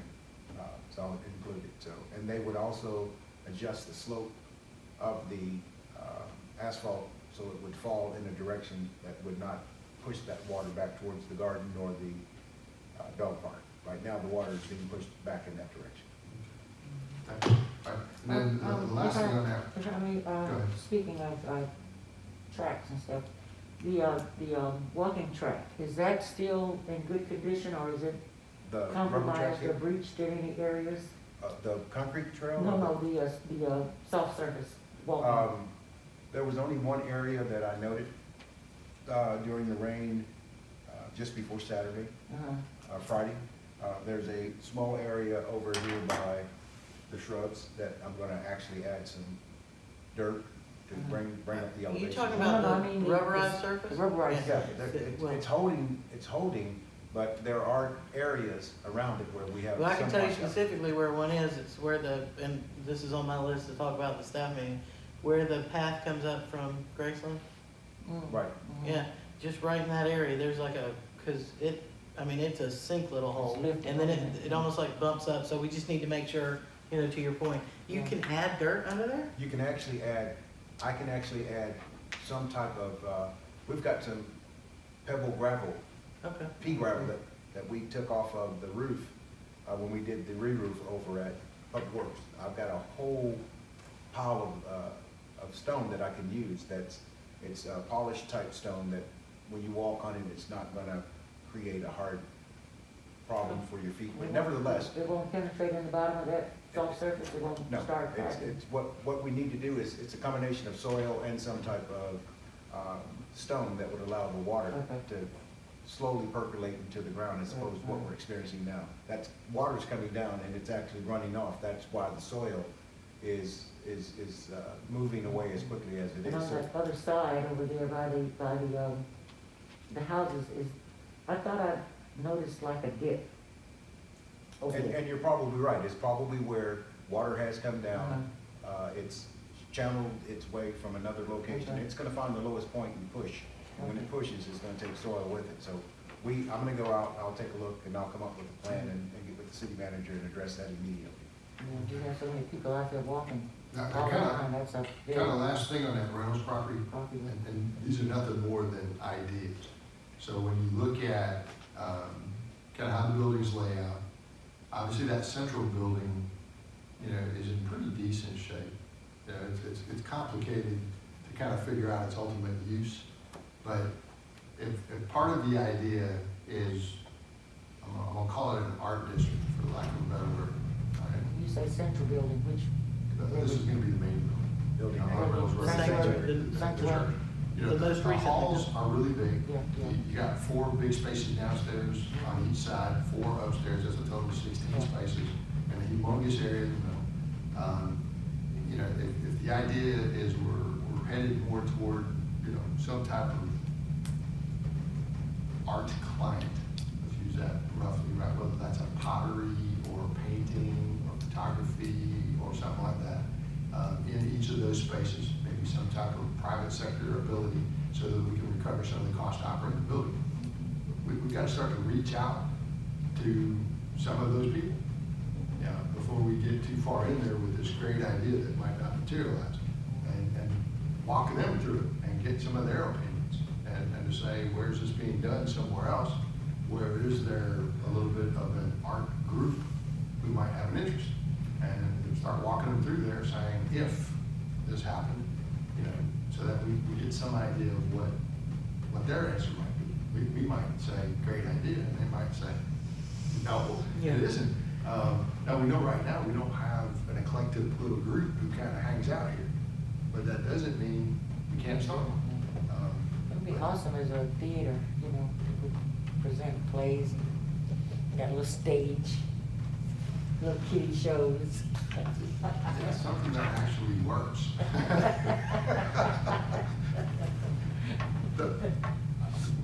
Well, you look at the university has a stage system already. It exists, in fact, how well they do, I don't know. Yeah, they do. They have that little auditorium, they turn into it and do different things. So, I'm out of my element. But now ask him, when was the last time you bought tickets to any show? Not a graduation. I saw Denzel Washington. That's a movie, That's my idea of a show. a show. Well, you know what, And I went to the can't Fox say anything. Theater I like can't 5 say years anything. ago when my little girl wanted to see, the little dog, whatever he is. Clifford, No, the other one. It's got the fire hat and the different things. You know which one I'm talking about? the Dalmatians? Oh, see, she doesn't have young children anymore, all right? Somebody's got really young children, you see them. How do you know this dog with the mysterious fire hat? Oh, it's a big time children's thing now. It's a hell game. Dog hall, something like that. Dog hall. You know what? Dog, or something like that. Paul's? Hall. Ooh, Yes, Paul. yes. And they were all dressed up in characters on the screen, and it cost me a lot of money to sit there and go, wow, I'm impressed. I'm watching a dog movie. That's right, Mr. Mayor, I spent a lot of money to, one last thing, I did have a conversation with Georgia Power with regards to adding lights over near the dog park area and over by the pavilion. They did send us an agreement, it's approximately about $49 a month to add 2 huge LED lights that actually light up the parking lot. So, remember when we were talking about adding the poles on the front? Right. And then maybe off on the side? Because I don't know where ultimately a lot of those things are gonna end up, and if we put them on a building, I'm wondering if it would be better off just coming up with a final solution that actually makes more sense. well, these were actually posed along the front side of the dog park is the Okay. first. So someone had already entered into the conversation with them to get some cost associated with what it would take to do that. Yeah, because like I said, they did an assessment of all of our city properties earlier in the year, before the pandemic. So do we get, do you think that's a complete answer, or do you think that's just part of the answer? I think it's part of the answer, because if we're going to utilize the entire parking lot, especially over by the mound near underneath the power lines, I think it's gonna be very important that we have some type of lighting over in that area also, because right now we only have one light over there. I don't see a way that we can let that building sit. No, I putting it into use. I mean, You know, so, one for lighting, if you get out there right now, I mean, it's dark, not just a little bit. From a safety standpoint, I don't know that we can tolerate that.